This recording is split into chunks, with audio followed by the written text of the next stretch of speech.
All right, guys, we are at the 2023 Mobile Hunter Expo here in Chattanooga, Tennessee, one of two shows that we're putting on this year. And today I've got my good buddy Greg Staggs with me, the mastermind behind one sticking. Maybe not the godfather of it, but the person that took it from a, what's your little something from this to a Cadillac? What's your little saying?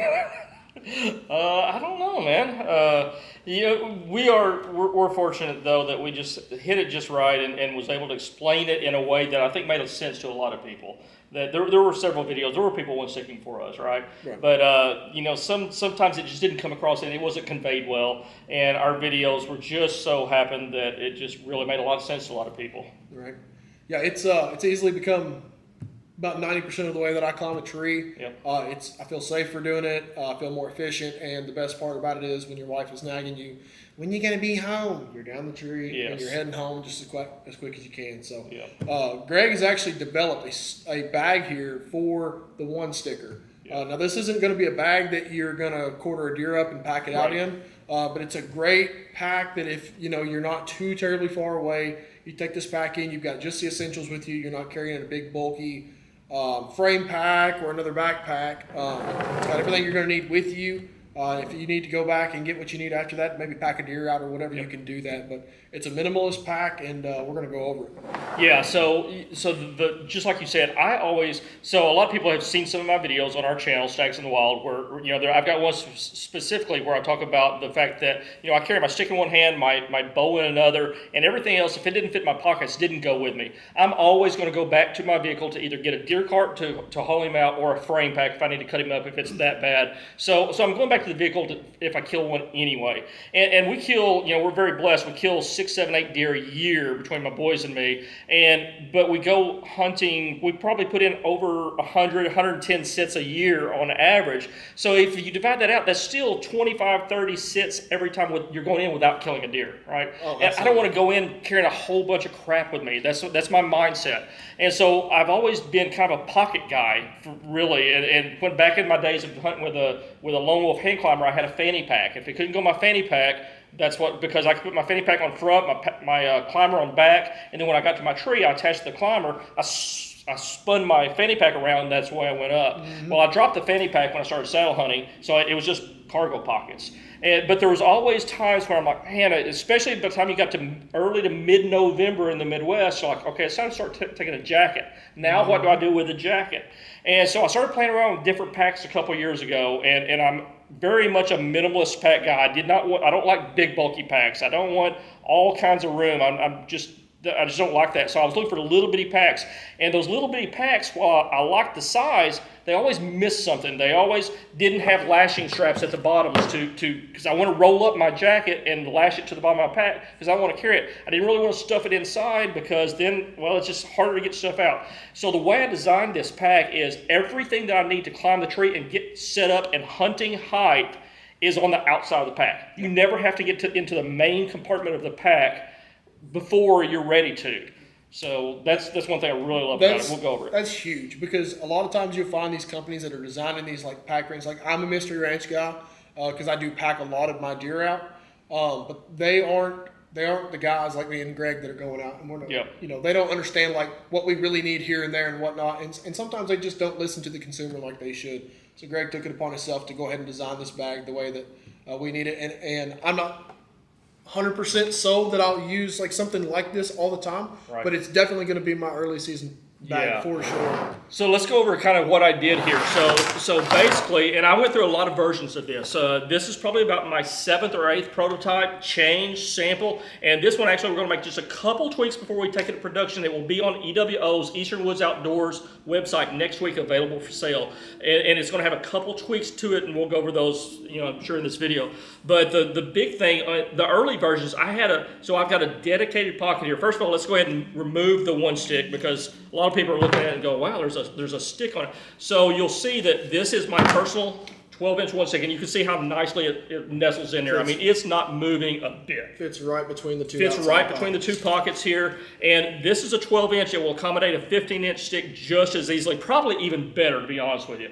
But 12-inch, we made it so it'll fit a 12-inch or a 15-inch stick, and it nestles in between these two pockets. And these two pockets are very purposeful. So I made them the exact size it takes to hold 40 foot of Canyon Elite. Right. So the nice thing, if you see it laying here, this is the way I walk up to a tree. I'm getting ready to hunt. I'm like, okay, this is the tree I'm going to hunt. I take the pack off my back, lay it on the ground, take my stick off, put it on the tree, get my rope out, put it on the tree. And the reason for the second pocket is very important. This was a mid-run change while I was doing all this testing and R&D and hunting with it, all this stuff, because originally I only had one pocket and it was turned vertical like this, and it sit right underneath the stick. And it was one, and it held my rope and everything. Well, the problem is I'd get the rope out, I'd get on the stick, I'd be excited to go hunt, right? I'm like, I'm here, I'm going to hunt, I'm going to kill a deer, you know? And I would get up to the top of the stick, my first move, right, in one sticking. We'll probably talk about one sticking a little bit here. But I get the first move, I'm like, crap, I forgot to get my knee pads out of the pack, right? Because they were inside the pack. So thinking this evolution of how this pack developed was, we put a second pocket, we took this one that was down here, turned it vertical, put a second opposing pocket to it. That now, as you saw, gives it a great spot for that one stick to nest in. Right. Then the second pocket here holds my knee pads. Nice. So again, you'll notice I've never got into the main compartment. You know, you can just put this back up, put the pack back on your bag now, buckles back up, right. Put it on your back, and you've got everything you need to go up the tree now. And if you wanted to, you could keep your Mad Rock, your carabiner, you know, whatever you want to, in with your knee pads.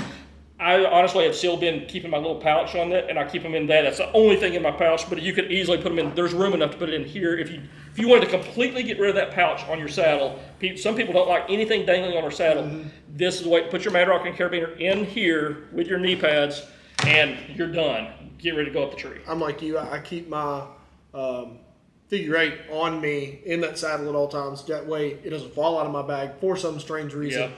Or I misplace it or whatnot, and it's always on me, you know. Yeah, I've had a couple guys already come by because we're showing this weekend at the EWO booth, and we got it hung up here. And again, this is one thing: some packs don't have the gear hanger here, gotta have the gear hanger, or you know, so I like that. But a lot of people ask me, so are you taking the tag in or your rope once you reach hunting height? Are you taking the tag in and stuffing it back in the pocket? You certainly can. I actually, while in my testing and everything, I just put it back in the pouch. Yeah. I'm kind of like that. But if you want to completely get rid of that pouch, hang this right off the right, take the tag in, put it right back in here, and you know, easily buckle it back up. And again, two of the changes we're going to make here, one of them is these buckle straps are going to be moved into the center a little bit so it holds this. Right now they're a little prone to coming off the side with the rope in it, so we're going to move those in. And then once it's hanging here, two other things that I had to have on a little minimalist pack is I'm big about, because sometimes we'll hunt private land or places that we can trim, and it never fails. I get up in a spot, I'm like, dadgummit, I wish that limb wasn't there. And so we have two side pockets here, and I made it the perfect length to hold a limb saw. Perfect. It also doubles as the perfect length if you happen to be a guy who likes to bring water in with you. It's the perfect length to do that. And the nice thing about it is this little elastic that we've got here makes it really nice to shove in there. Keeps it quiet too. Go around. Yeah, the fabric. So you guys are going to see the name. I wasn't being egotistical or arrogant or something. Dano named this pack. Okay, right. So he's like, dude, let's call it the Staggs Stealth Pack. And once we said, okay, this is going to be the Staggs Stealth Pack, we're like, okay, it can't have zippers. There's not a zipper on this pack. There's a magnet that holds this top flap open and that holds it secure. And it doesn't really, I didn't really even know if it needed a magnet at all. We were just going to leave it folded over because nothing, when you're wearing a pack in and out, you're hunting with it, you're not hanging upside down. There's nothing going to fall out of it, right? Absolutely. So, but we went ahead and put a magnet on there to close it up and keep it closed. And you'll see on the inside here, it actually has room enough. We have a Cruiser Mini Seeker in here. So if you're a guy who wants to pair a platform off to the side of your one sticking stick, or say, here's another thing that's cool. A lot of guys sell packs that are kind of made for sticks and a platform, and they go, oh, well, you could also use it for one sticking, right? And it's the one sticking is kind of the afterthought. And they're like, well, so here this pack is really designed for one sticking. Buy a one sticker, obviously, but you could nestle 3 sticks in there, put your platform in there. You don't have to be a one sticker to use this pack. Well, guys, if you want to know more about Greg, you won't have any questions whatsoever on one sticking, he is the guy to check out. His channel is Staggs in the Wild. this pack, when you said it would be available in a week? It's actually going to be on EWO's website next week. Right on. That's Eastern Woods Outdoors, by the way. Yep. You can go to easternwoodsoutdoors.com or doublesteps.com. And that's Dano and the boys over there in Michigan. They're going to be the exclusive distributors. We're also going to sell it on stagsinthewild.com. I honestly figure 99% of the sales are going to go through Eastern Woods Outdoors. But if someone wants to go to my personal website, stagsinthewild.com, it'll be available there too. I imagine that you'll have a couple of these. You're going to be at the Michigan show, correct? I'm going to be at the Michigan show, and we're looking at having at least a dozen or so of these for sale. PayPal, Venmo will, in fact, I think Eastern Woods Outdoors is going to be set up to sell there as well. They're not selling at this show, but I think they're going to be set up for sale, and you can buy it through them as well. Cool deal, man. Well, appreciate you guys watching. As always, if you haven't subscribed yet, I'm just now getting to 100 videos where I'm asking people to subscribe. DO3 Outdoors. Hit the subscribe. Hit the bell for notifications. This guy is awesome. A lot of people didn't even know who he was when what do you call it? I gave you a shout out in that one video a long time ago, and I'm like, dude, this guy's awesome. So, well, I love you like a brother, buddy. Yeah, you bet, man. Hope these sell like hotcakes. Yeah. I'm definitely going to be using one for sure. Yep, I'm excited. This is actually the first time that I've got to see it in person. Yeah, we just talked about it. Right now. We just talked about it, and I was never unsure about it, but I'm for sure not unsure about it now. Awesome. It's going to be awesome pack.